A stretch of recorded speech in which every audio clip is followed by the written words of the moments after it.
Am I the antagonist for accidentally announcing my elopement the day of my sister's wedding? My husband, 34 male, and I, 29 male, eloped in late June.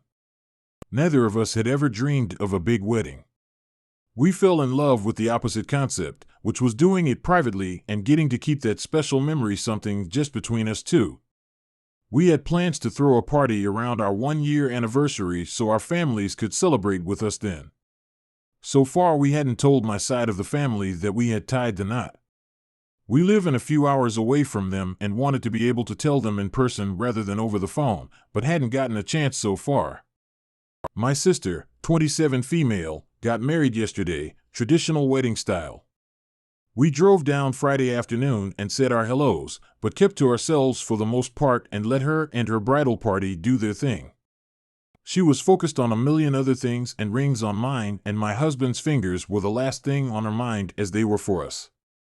Being married almost 2 months means wearing those rings has just become second nature. I don't take it off and I hardly remember I'm wearing it unless someone points it out to me. The next morning, we were invited to have breakfast with my sister, my mother, and her bridal party.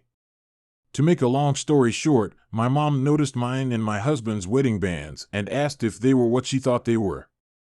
We attempted to change the course of the conversation without outright lying, but my mother kept pushing until we finally admitted that yes, we had gotten married back in June. My sister got very angry and asked my husband and I to leave breakfast. We apologized profusely, but she held her ground. The rest of the day went off nicely, but we did ask members of the bridal party if she was still angry, and they said yes, and that she thought we had worn the ring specifically to steal the light of her big day. My husband and I are obviously very embarrassed, but we don't fully believe the onus falls on us here. Am I the antagonist? We don't fully believe the onus falls on us here. Who does the onus fall on? Was your sister supposed to put in the invite, if anyone has gotten secretly married, please leave your secret wedding rings at home? WIBTA. I mean, if I was your sister, I would think you're the a-hole. I don't know what community you are from, but in almost all, elopement is a pretty big deal. I can understand how your sister came to the conclusions that she did. I just don't understand how this could have slipped your minds. Definitely you're the a-hole. Being married almost 2 months means wearing those rings has just become second nature. I don't take it off and hardly remember I'm wearing it unless someone points it out to me. I rolled my eyes so hard they almost fell out. You were seeing your family for the first time in a bit and forgot you were wearing wedding rings. Please don't insult anybody's intelligence. You'd been married all of 2 months, not 2 years. You were fully aware of what you were doing. WIBTA. I get wanting to make the announcement in person, but knowing that you wouldn't see people until your sister's wedding should have warranted a phone call with a heads up to your immediate family. If you truly wanted an in-person announcement, you could have arranged to drive in on any of the 8 weekends between your elopement and your sister's wedding. Take your pick, but there was a better way to do this. Am I the antagonist for encouraging my girlfriend to lose weight? I'm 27 years old and have a girlfriend of 6 years who I live with. When we first got together, she had an athletic body that all changed the past couple years when she got promoted and started working longer hours. She has started smoking weed every night, claiming that it helped her relax after a hard day's work. She also started eating like shit. She's about 19 pounds heavier than when we first met, and on her 5 feet 2 inches frame it definitely shows. After ignoring my subtle hints for the last year, I finally sat her down last month and said enough is enough. She needs to make an effort to get healthy. She agreed that and asked me to help since I'm in great shape myself. I did everything to support her in losing weight. I paid for an expensive supplement program. I woke up early in the morning and prepared her healthy lunches she could take to work, and when she got home from work I had a healthy dinner prepared on the table. I added her to my gym plan and even bought her a road bicycle. Today I borrowed her car and found fast food wrappers everywhere along with receipts of recent purchases. This led me to check our joint bank account, and I saw she's been picking up fast food every day since we've had that discussion about her getting healthy. Not only that, she also was buying fast food during work, suggesting that she's been throwing away the meals I have prepared. This really pissed me off. I confronted her and she started crying and took accountability for her lack of discipline. I was telling my girlfriend's sister about this ordeal and she said I was being controlling and an asshole. But from my perspective, I simply just want her to be healthy. I think I went above and beyond in my approach and how I dealt with this. Being 5 feet 2 inches and gaining 19 pounds of fat rapidly, and she's only getting heavier. She's setting herself up for heart disease, diabetes, and could cause issues to her knees. Also, we don't even have kids yet, so to be gaining this type of weight so rapidly is definitely concerning to me for her health. WIBTA. Have you considered asking her what's driving her to eat and the need to smoke? You're offering all sorts of support for the physical and nothing for the mental and emotional. If you only care about why she's gaining weight because of her looks and a passing care for her physical health, you need to take a step back and reevaluate your priorities. There is something deeper at play. If you care about her and love her, drop the talk about weight loss. Start talking to her about what's going on that's upsetting her or stressing her out or depressing her. There's so much wrong with your post.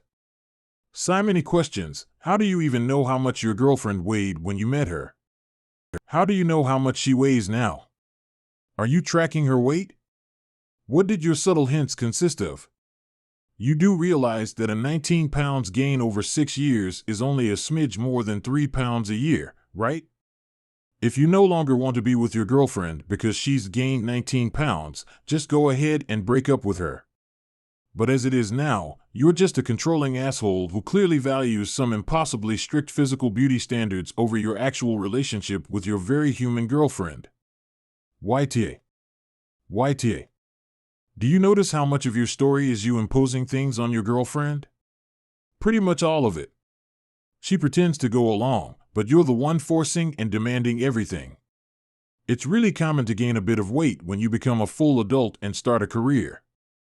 You're being obsessive over what isn't a large amount of weight. 19 pounds won't cause heart problems and diabetes. She has to believe this is a problem and want to change of her own free will. Bullying and badgering and pushing someone just creates resentment. What you are doing is controlling, not encouraging.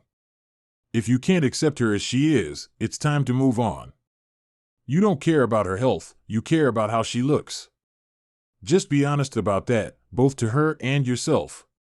You're her partner, not her personal trainer/drill sergeant. You should be supportive, not condescending. Progress isn't always linear, and there's far better ways to encourage than criticizing her discipline. Am I the antagonist for permanently ruining my daughter's life? The title is very strong. It is based on her exact language, not mine. I, 43 female, have a transgender daughter, 19 female, and I wholeheartedly support her in her transition. She will always be my daughter, so I think she should be entitled to do what she thinks is best for her. I regret that I sadly did not previously perceive her trans identity in this manner. She became me when she was 10 years old and wanted a discussion. She told me that she had never felt comfortable in her body and believed she was meant to be born a female. To sum up our conversation, I wasn't aware of the overall concept of being trans at the time, so when I learned that my son wanted to be a girl, I was astounded and in denial.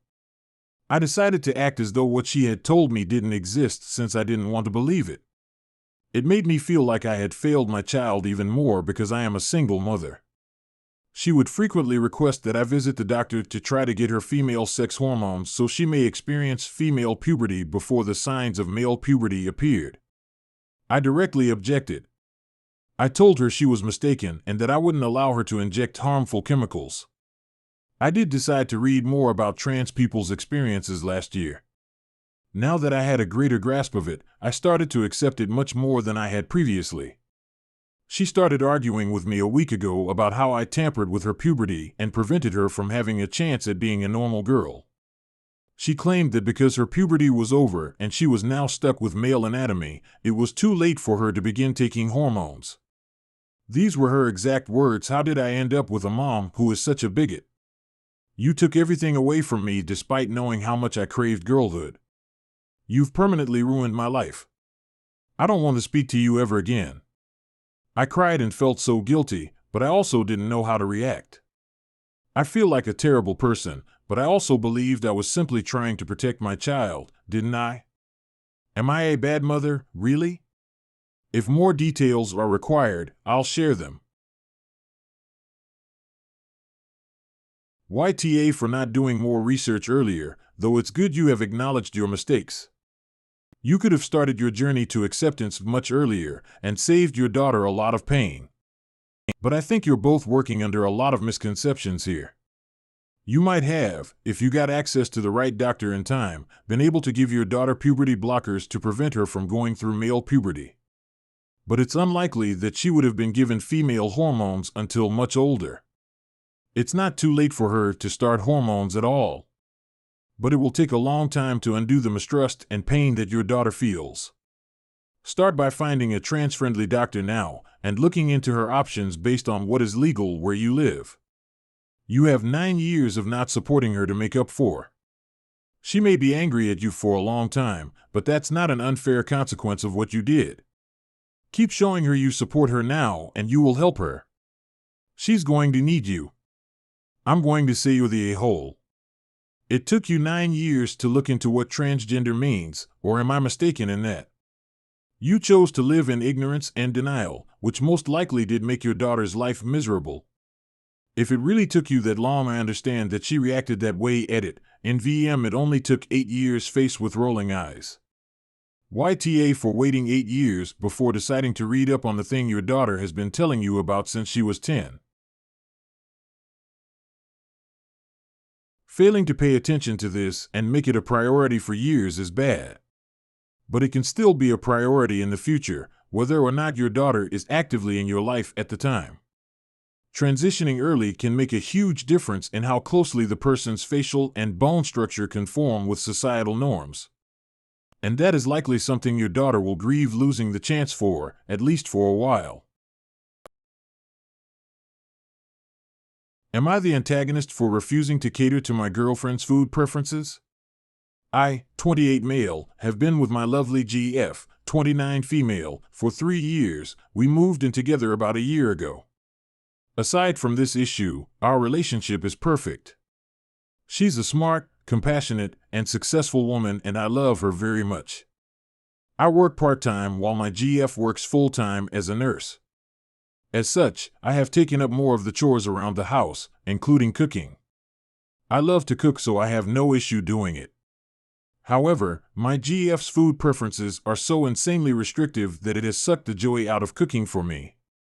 She refuses to eat anything she deems unhealthy, which means no spaghetti, no hamburgers, no sloppy joes, no chili, nothing. Our go-to meal is grilled chicken with fresh veggies, which is delicious, but not "I'll eat this 7 days a week" delicious. I'm so bored of eating the same meals over and over.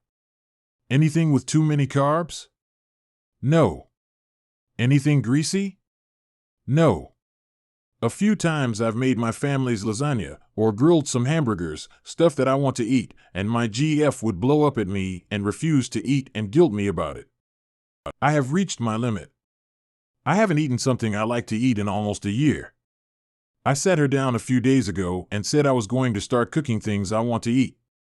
I would still incorporate her favorite meals during the week, but some days I would cook stuff that I liked too. She was furious. She said that it was unfair of me to cook something she doesn't like, especially when she works long shifts and looks forward to dinner. She said that we both eat the healthy meals, whereas she would not eat the unhealthy meals, so I'd be selfish for cooking something that only one of us could eat. She asked me to make 2 meals. I said that it was unfair for her to expect me to cook 2 separate meals every night. I said she can eat the unhealthy meals, she chooses not to. I told her sorry, but if I'm cooking, I want to make things I like sometimes too. She was so upset that she went to stay with her parents. Now she is calling me an AH as well as her family. They all eat only healthy meals. I just miss hot dogs and French fries. Am I the antagonist? Edit, I also cook and pack my girlfriend's lunch, as well as prepare breakfast on days she is home. So I am cooking 3 times a day on most days. I am fine with cooking what she wants for breakfast and lunch, but I would like to have a day or two to choose what we have for dinner. Cooking 2 separate meals is not only time-consuming, but not exactly financially feasible since groceries are expensive, especially the ingredients she needs for her meals. I am burnt out and just want to enjoy food I like every once in a while. I work 30-ish hours while she works 45 to 50 hours. I do all chores except her laundry. I go to the gym 4x a week and am not unhealthy. We split finances 60-40ths. NTA, and I think your girlfriend is being unreasonable. I saw in one of your comments that she works full-time to slightly more than full-time hours, so not 7 days a week. Why can't she batch cook a couple of chicken breasts on a day off so you can enjoy your burger and she had something really available? Relationships are about compromise, and I couldn't imagine forcing my spouse to eat only what I want every day. That's unfair, and that's why it makes her the AH, not the boring-ass meal she chose. NTA, she can cook for herself if she doesn't want to eat what you're cooking. NTA, geez, she's rigid. I haven't eaten something I like to eat in almost a year. You are an infinitely patient person. Cook healthfully 4 days a week. Then cook what you want 3 days. Let her take care of her own dinner. She being completely ridiculous with her demands that you cook 2 separate meals. She has days off, right? Let her cook for you on those days. Your girlfriend is being entitled and ridiculous. You should have never catered to her in the first place. She can make her own food if she doesn't like what you make. She's being a choosy beggar. Sounds like time for her to meal prep and make herself some extra dinners over the weekend. You aren't obligated to change your entire diet to appease a spoiled person. Am I the antagonist for telling my mom that my life choices are none of her business? I, 24 female, was born with significant hearing loss. I've been using signs since I was about 8 after losing a good remainder of my hearing in a short period of time. I've never mourned it or anything, and I've never felt too different from anyone else just because I can't hear like they can. I think it helps that my brother Aiden, 18 male, is autistic, and though it's obviously not the same as being deaf, we always bonded over the fact that people tended to underestimate what we were capable of due to things about ourselves that we can't change/control. He gets nonverbal sometimes, so it helps even more that he can sign to me when he needs to say something but physically can't. My partner Jay, 25 NB, and I found out a few months ago that I'm pregnant, and though it wasn't expected, we're both really happy about it. We live in our own home, have stable jobs, degrees, etc. So it's not as though we'd be depending on our families for anything the baby might need. Jay and I decided to plan a dinner at a local restaurant to tell my mom and brother that we were expecting. When I told my family the news, my brother was immediately happy for the both of us, and he said he couldn't wait to be an uncle, but my mom looked sort of upset.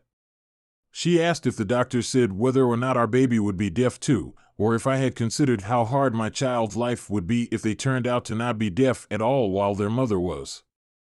I told her that the baby being deaf wouldn't be an issue, because Jay and I both know sign, and I already know what it's like to be a deaf kid, so it's not as though our child would have no guidance.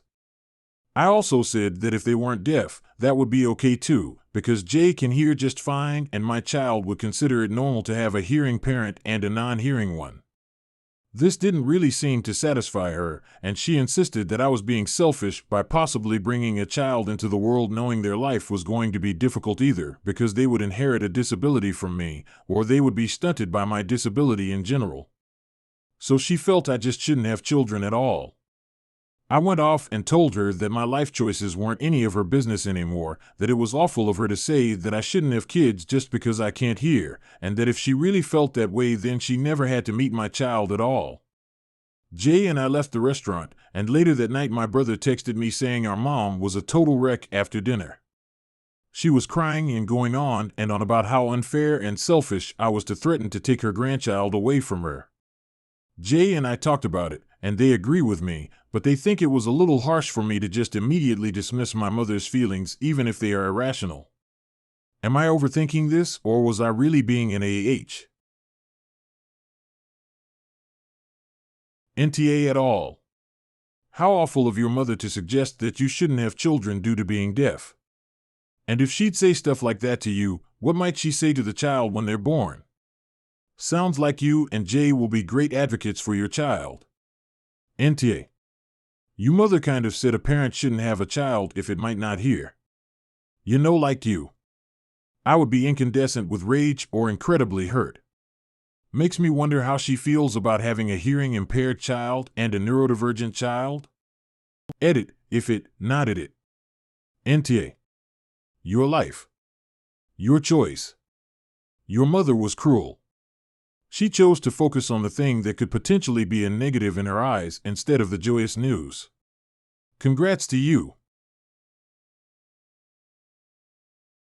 I find it so hard to believe that a parent who's raised a deaf child would be this ableist and just plain awful. I'm so sorry she isn't being supportive, but honestly I would have said way worse to her. I hope your partner comes around to seeing it this way too. There's no world in which you were even a little bit harsh. Congrats on the baby. Would I be the antagonist to my husband and mother-in-law if I refused to give my mother-in-law a home with us? Would I be the antagonist to my husband and mother-in-law if I refused to give my mother-in-law a home with us? I'm rather shocked today to find myself asking this question, but it just came up last night and today. My husband's brothers and sister-in-laws want us to give my mother-in-law a home. I'm refusing, and my husband, who is an amazing man, is standing by my decision. Background: we've been married 40 years, and to this day I've never met my mother-in-law due to her refusals. Prior to our marriage, she cut off ties with my husband when he divorced his first wife for cheating on him. His mother says he humiliated and ruined the family by having the first divorce in their family. He refused the career she wanted for him and had arranged for him, and finally he left New England to live in Texas. I am Texan. 5 years after his divorce, we met and decided to marry. My mother-in-law claimed it wasn't a legal marriage because it took place in Texas. Evidently, Texas is not part of her world. She never accepted our son as her grandchild, and when we got custody of his daughters, his ex-wife developed mental issues and became horrendously abusive. My mother-in-law renounced them for going to live with their dad and that Texas woman. My mother-in-law stole the money his father and later his grandmother left him. We chose not to fight her over money. So now she's 96, mean and grouchy according to my husband's brothers. She needs help with everything. She's lived with the other 2 sons for the past 15 years. They feel it's our turn. Here's the problem. I developed 4 types of autoimmune diseases which have robbed me of my strength and many physical abilities. I live in constant pain. And about 7 months ago, I learned I have an untreatable brain tumor. I've been told I possibly have 3 more years. I honestly don't want to live my last years with this woman. She has hurt my husband so much through the last 40 years, and he is truly the best person I've ever known. I won't go into details due to character limits, but he has supported me in every way imaginable. He accepted, loved, and adopted every child I brought home because they were abandoned or abused. He treats me like a queen. And the thought of bringing his mother in who will criticize and belittle him is just more than I can bear. This is it for me, my final days. It's a great deal sooner than I planned on and want. We're traveling, loving on our kids and grandkids, having fun, and just loving each other. I'm trying so hard to fill these days with happiness and smiles so when I'm gone he'll just have joy to remember and not bad times. I know him and I know how much he'll miss me and how much he already hurts. My husband's brothers told me today if I don't take mother-in-law, my husband will always regret it. My husband says he feels he owes her nothing and owes me everything. He said he'll take her in if I want. Am I being selfish as his brothers claim? I don't think so, and so I guess I'm one of those people hoping you all agree with me. LOL, I apologize for such a long post. NTA and tell his brothers that according to her, he's not her son and y'all already provided financial assistance when she stole his inheritance. She can F off. NTA, according to your mother-in-law, you're not even family. You owe this woman nothing. Her other kids won't like it, but that's not your problem. Live your life the way you want to. NTA. Even if you weren't terminally ill, you still wouldn't be obligated to house mother-in-law for any reason at all. She has done nothing to deserve your hospitality, and you deserve to be able to live through the time you have left with peace and happiness alongside people you love. Best wishes for you and the husband. I'm very sorry to hear about your health, but it sounds like your husband is in no way pressuring you and is as devoted to you as ever, so I think you should sleep soundly on your decision knowing that you have made a nice life together, despite what his mother has tried to do to prevent it. In no way does she deserve any of your time, let alone your home, especially since you know your own time with your loved ones is limited. Sucks to be your husband's brothers, I guess, but IMO they should not be asking you to take her on, especially if they know of your health. I don't know if they believe your husband will always regret it, they just want to be rid of her themselves.